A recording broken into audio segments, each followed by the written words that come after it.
The silent invasion. The first signs were subtle, too subtle for anyone to connect the dots. On the outer colonies, communication arrays would flicker for milliseconds. Geological surveys would show minor discrepancies. Sensor stations would report phantom readings in the dead of night. By the time humanity realized something was wrong, the Meridians had already infiltrated 17 colonies. Admiral Sarah Chen stood at the viewport of the ESS Vigilant, her weathered face illuminated by the pale light of Kepler 186f. Below, New Eden Colony sprawled across the terraformed surface, humanity's most ambitious settlement project to date. But now, after 30 years of successful operation, something was very wrong. "Show me the anomalies again," she ordered, turning to face the holographic display at the center of the bridge. Her first officer, Commander James Rodriguez, pulled up the data with practiced efficiency. "The pattern is getting clearer, Admiral," he said, highlighting clusters of red dots across the colony map. "Power fluctuations, communications gaps, and now these underground disturbances. Whatever's causing this, it's spreading." Chen studied the display intently. 23 years of naval service had taught her to trust her instincts, and right now every fiber of her being screamed that they were missing something crucial. The anomalies seemed random at first glance, but there was an underlying order to them, like ripples in a pond, spreading outward from multiple points of origin. "What about the other colonies?" she asked, though she already suspected the answer. Rodriguez's expression darkened.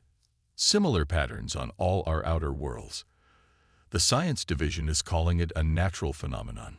But you don't believe that any more than I do," Chen finished. She turned back to the viewport, watching as night crept across New Eden's surface. In the gathering darkness, the colony's lights bloomed like stars, a testament to humanity's determination to spread beyond Earth. The bridge fell silent save for the soft hum of equipment and the occasional murmur of crew at their stations. Chen had earned her reputation as a methodical, careful commander, someone who gathered all available facts before acting. But sometimes, waiting for absolute certainty meant waiting too long. "Signal the colony governor," she ordered suddenly. "I want all deep scanning equipment redirected to the anomaly sites, and get me a direct line to Fleet Command. I don't care what time it is back on Earth." The next 48 hours proved her fears correct. As New Eden's sophisticated scanning arrays probed deeper into the planet's crust, they discovered something impossible: vast networks of artificial tunnels and chambers, extending for kilometers in all directions. They were perfectly masked against standard scans, visible only when you knew exactly where and how to look. But the real shock came when they found the first Meridian. The creature was unlike anything humanity had encountered in its centuries of space exploration. It moved like liquid metal, its form constantly shifting and adapting. When cornered by colonial security forces, it simply phased through solid matter, disappearing into the ground as if it had never existed. The attack, when it finally came, was devastating in its precision. Across New Eden, the ground erupted as thousands of Meridians emerged simultaneously. Colonial defenses, designed to repel conventional threats, proved useless against an enemy that could ignore physical barriers. Within hours, the colony's crucial infrastructure was compromised.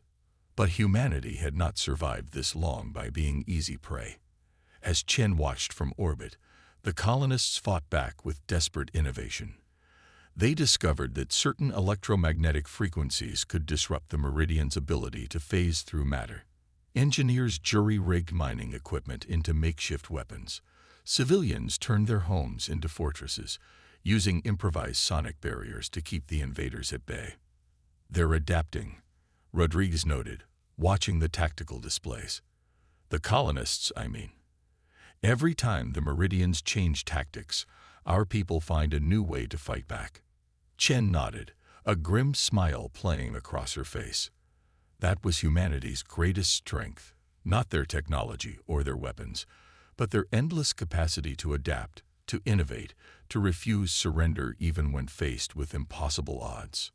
"Send word to all ships in the sector," she ordered, "and get me everything we have on electromagnetic warfare. If these things want to fight, we'll show them why humanity never stays beaten for long." As the Vigilance communications array hummed to life, broadcasting Chen's warning to every human settlement within reach, the Admiral allowed herself a moment of fierce pride. The Meridians had clearly studied humanity's weapons, their defenses, their conventional military tactics. But they had failed to understand something fundamental about the species they were attacking. Humans didn't just fight with weapons and ships. They fought with creativity, with desperation, with an unbending will to survive. And now that the silent invasion had finally revealed itself, humanity would show these aliens exactly what that meant. The battle for New Eden was just beginning, but as Chen watched her crew coordinate with the embattled colonists below, she knew one thing with absolute certainty. This would not be the end of humanity's story. It would instead be the beginning of a new chapter, one that would remind the galaxy why humans had survived every challenge they'd ever faced. The Meridians had started this war in silence. Humanity would end it with a roar. Breaking point. 3 months after the battle for New Eden began, humanity faced a harsh truth. They were losing. Not just on one world, but across every colony the Meridians had infiltrated. The liquid metal aliens had proven devastatingly effective at adapting to every conventional tactic humanity deployed against them. Dr. Maya Patel stood in the ruins of her laboratory on Titan Base, Earth's largest research facility in the outer solar system. Around her, holographic displays showed the steady advance of Meridian forces across human space. Each red dot represented another colony under siege, another world where humans fought desperately against an enemy that seemed unstoppable. "Play it again," she ordered, her eyes fixed on the simulation before her. The AI obliged, recreating the moment when a Meridian had phased through the laboratory's supposedly impenetrable barriers. Maya watched intently, looking for something, anything, that might reveal a weakness. "Dr. Patel," a voice called from the doorway. "The Defense Council is waiting." Maya nodded absently, still focused on the simulation. "Tell them I found something they need to see." The council chamber was packed with humanity's military and scientific leadership, their faces grim as they reviewed the latest casualty reports. Admiral Chen, recently promoted to fleet commander after her actions at New Eden, sat at the head of the table. Her uniform bore the signs of recent combat. She'd come straight from the front lines for this meeting. "The Meridians aren't invincible," Maya announced without preamble, striding to the center of the room. "We've been looking at this all wrong. They're not phasing through matter. They're manipulating quantum fields to create localized space-time distortions." Confused murmurs filled the chamber, but Chen leaned forward, her eyes sharp. "Explain it simply, Doctor." Maya pulled up her data, showing recordings from dozens of Meridian encounters. "They're not supernatural beings. They're using incredibly advanced technology to bend the laws of physics. But here's the key. Every time they do it, they leave behind a distinct energy signature, a signature we can track and potentially disrupt." "How?" Chen demanded. "We've tried everything from EMPs to nuclear strikes. Nothing stops them for long." "Because we've been using brute force," Maya replied, a hint of excitement creeping into her voice. "But look at this." She highlighted a particular frequency pattern in the data. "Every time they phase, there's a momentary spike in quantum fluctuations. If we could generate a counter-frequency at exactly the right moment, we could trap them in our space-time." Chen finished, beginning to understand. "Lock them into a solid form." "Exactly." Maya's fingers flew over the controls, bringing up more data. "But there's more. The Meridians aren't just coordinated. They're connected. They operate like a quantum neural network, sharing information instantly across vast distances. It's how they adapt so quickly to our tactics. The implications hit the room like a physical force. If the Meridians were connected, then finding a way to disrupt one might affect them all." But before Maya could continue, Alarms blared throughout the base. On the main display, new red dots appeared. Meridian signatures detected inside Titan base itself. "They're here," someone whispered. Chen was already moving, barking orders into her comm unit. "All personnel to battle stations. Initiate emergency protocols." Maya grabbed her data tablet, knowing she couldn't let her research fall into Meridian hands. "Admiral, I need 15 minutes in my lab. I think I can rig something together. A prototype disruptor using this frequency data." Chen nodded sharply. "You've got 10. Commander Rodriguez, take a team and guard that lab. Nothing gets through those doors." The next 10 minutes were a blur of desperate activity. As sounds of battle echoed through the station, Maya worked feverishly, jury-rigging equipment that was never meant to be combined. Outside the lab, Rodriguez and his Marines fought to hold back the advancing Meridians. 5 minutes, Rodriguez shouted through the door. "That's all we can give you." Maya's hands were steady as she made the final connections. The device before her was crude, untested. It might not work at all. But it was all they had. "Ready," she called, powering up the makeshift quantum disruptor. "But we need to get them closer. As many as possible." Chen's voice crackled over the comm. "Fall back to the lab. Draw them in." The Marines executed a fighting retreat, drawing the Meridians toward Maya's position. Through the reinforced windows, she could see them coming. Dozens of liquid metal forms, flowing like mercury through the air. "Now," Chen ordered. Maya activated the device. For a moment, nothing seemed to happen. Then the air itself appeared to ripple, like heat waves over hot pavement. The advancing Meridians suddenly froze, their liquid forms solidifying into crystalline structures. But what happened next was completely unexpected. The trapped Meridians began to resonate, sending out waves of energy that propagated through their quantum network. Throughout the base, every Meridian was affected, their forms destabilizing as the disruption cascaded through their connection. "My God," Maya breathed, watching the readings on her instruments. "The network, it's amplifying the effect. They're not just trapped, they're—" She never finished the sentence. The Meridians, their quantum cohesion disrupted, simply fell apart, collapsing into inert puddles of metallic residue. In the silence that followed, Chen stepped forward to examine the remains. "How many other bases have this data?" she asked quietly. "All of them," Maya replied. "I've been sharing my research across the network. Every major human facility has these readings. They can replicate this." Chen's eyes gleamed with the first real hope anyone had seen in months. "Then we found our weapon. Not just a way to fight them, a way to beat them." She turned to address the room. "Get word to every colony, every ship, every outpost. Tell them we found a way.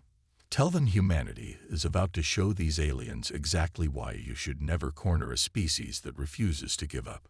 Maya looked down at her hastily assembled device, already thinking of ways to improve it. The Meridians had pushed humanity to the breaking point, but they'd learned the hard way what so many others had discovered before them. Sometimes, breaking just means becoming something stronger. Project Phoenix, deep within the asteroid belt, in a facility that officially didn't exist, humanity was building its salvation.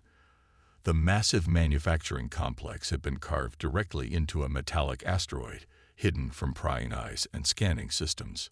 Here, Project Phoenix was taking shape. Colonel Diana Santos watched as automated assembly lines produced components for the quantum disruptors. After Dr. Petal's breakthrough on Titan, the original crude device had been refined, improved, and prepared for mass production. But time was running out. "Status report," she demanded, turning to face the holographic displays that dominated the command center. The screens showed real-time updates from every human colony still fighting the Meridians. Chief Engineer Marcus Wong pulled up the latest production figures. "We're at 70% capacity.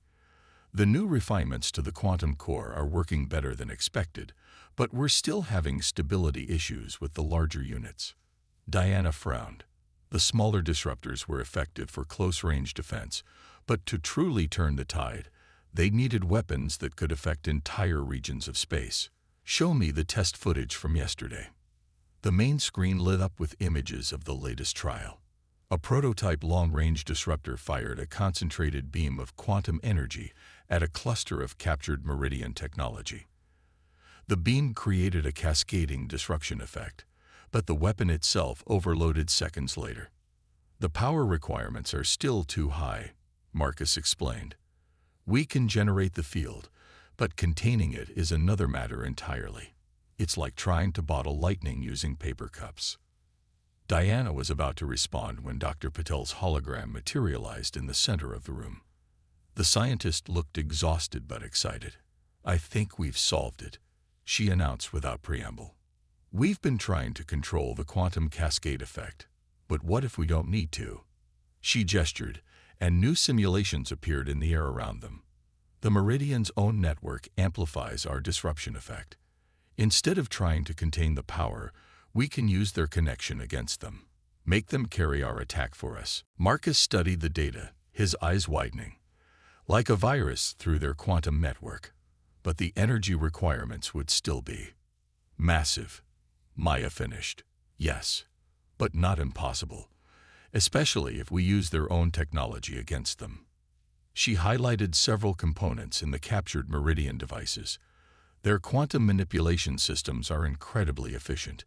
If we can adapt them, integrate them into our weapons, we'd be turning their greatest strength into a fatal weakness, Diana realized. How quickly can we modify the production lines? Before anyone could answer, emergency alerts flashed across every screen. Admiral Chen's face appeared, her expression grim. The Meridians have launched a major offensive. They're hitting every remaining colony simultaneously. Whatever you're building in there, we need it now. Diana exchanged looks with her team. They weren't ready. The weapons weren't perfected. The production lines weren't at full capacity, and they still hadn't solved all the technical issues. But waiting for perfection was a luxury they no longer had. "How long to implement Dr. Patel's modifications?" she asked Marcus. He ran quick calculations. 48 hours to retool the lines, another 24 to test the new configurations. "But Colonel, if we rush this..."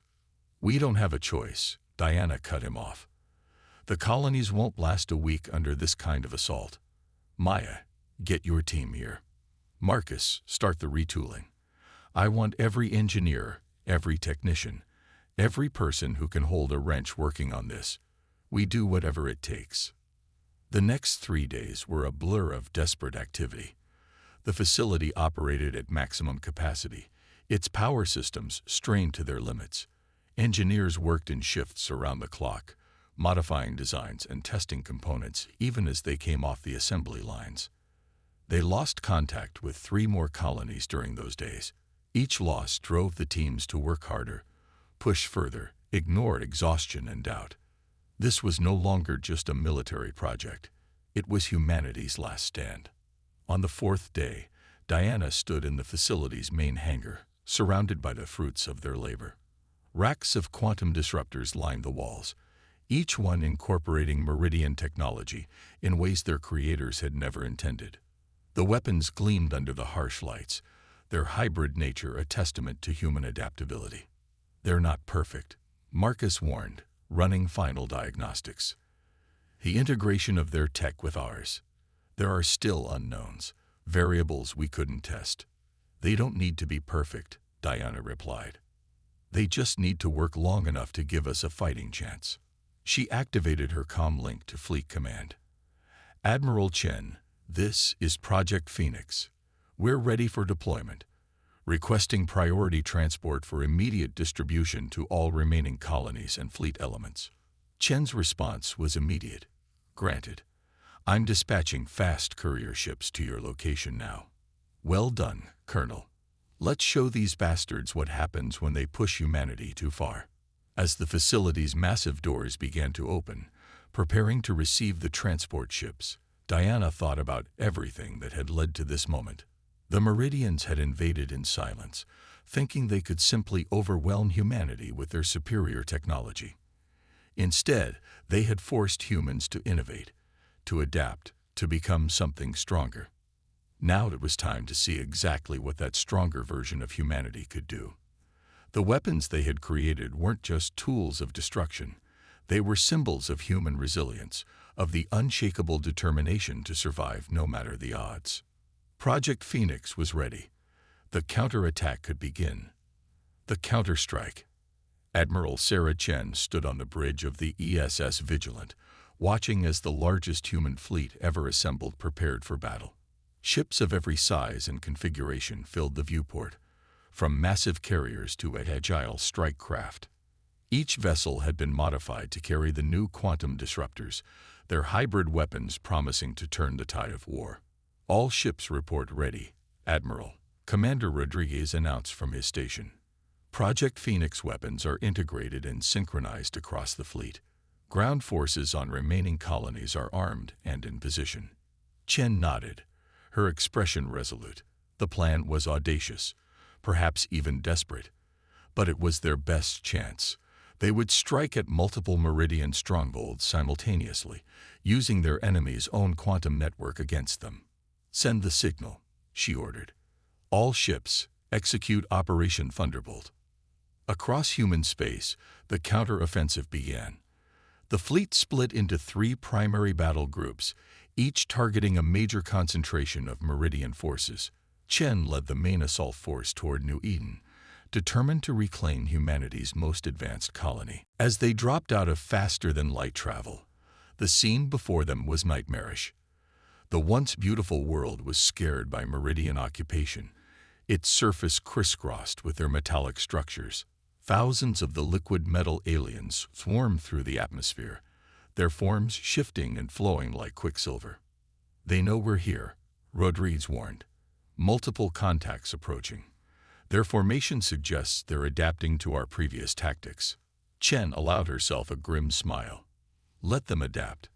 This time we're playing a different game. All ships, power up quantum disruptors. Target their primary cluster and prepare to fire on my mark." The Meridians struck first, their advanced forms surging toward the human fleet. They had learned from previous encounters, spreading out to minimize the effectiveness of conventional weapons. But humanity had learned too. Fire. The quantum disruptors activated simultaneously, their energy cascading across space in waves of distorted reality. The Meridians' liquid forms began to crystallize, their quantum network turning against them as it propagated the disruption effect throughout their ranks. But the aliens weren't finished. Those not immediately affected by the weapons began to adapt, their forms shifting into new configurations that seemed to resist the quantum disruption. They launched a fierce counterattack, their ability to phase through matter allowing them to bypass many of the fleet's defenses. "Second wave incoming," Rodriguez shouted as more Meridians emerged from the planet's surface. "They're trying to overwhelm our firing solutions." Chen had expected this. "Launch the drones. Execute Pattern Phoenix."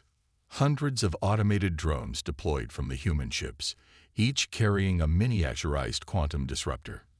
They darted between the larger vessels, creating a web of disruption fields that forced the Meridians to either solidify or retreat. On the planet's surface, the ground battle was equally intense. Colonial defense forces, now armed with portable disruptors, engaged the Meridian occupiers directly. Dr. Maya Patel's voice crackled over the command channel, coordinating the technical aspects of the assault from a forward base. "The network disruption is cascading through their ranks," she reported. "But they're attempting to segment their quantum connections, isolating affected units from the rest. We need to hit them harder, force them to maintain those links." Chen understood the implications. "All ships, divert auxiliary power to the disruptors. Push them past safety limits if you have to. We need maximum field strength now." The space around New Eden lit up with quantum energy as the human fleet pushed their weapons to the breaking point. The Meridians, caught between maintaining their crucial network links and protecting themselves from the disruption effect, began to falter. But victory would not come easily. As their frontline forces crystallized and shattered, The Meridians revealed one final adaptation. Their remaining units began to merge, combining into massive gestalt entities that generated their own counter-frequencies. They're trying to shield themselves. Maya's voice was urgent. The larger forms are more resistant to the disruption effect. If they complete this transformation. They won't, Chen interrupted. Colonial Ground Forces, status report. Colonel Diana Santos responded from the surface, her voice steady despite the sounds of battle in the background. We've secured the main power distribution hub, ready to execute Phase 2 on your command. Chen took a deep breath. This was the moment everything hinged on, the riskiest part of their plan. Do it. On New Eden's surface, human engineers activated devices they had secretly installed in the planet's power grid. The massive energy conduits, originally built to power the colony, had been modified to generate an enormous quantum disruption field. The effect was immediate and devastating. The Meridian gestalts, caught in the powerful field, began to break apart. Their attempts to adapt had ironically made them more vulnerable. The larger the form, the more susceptible it was to the planet-wide disruption. It's working, Maya exclaimed.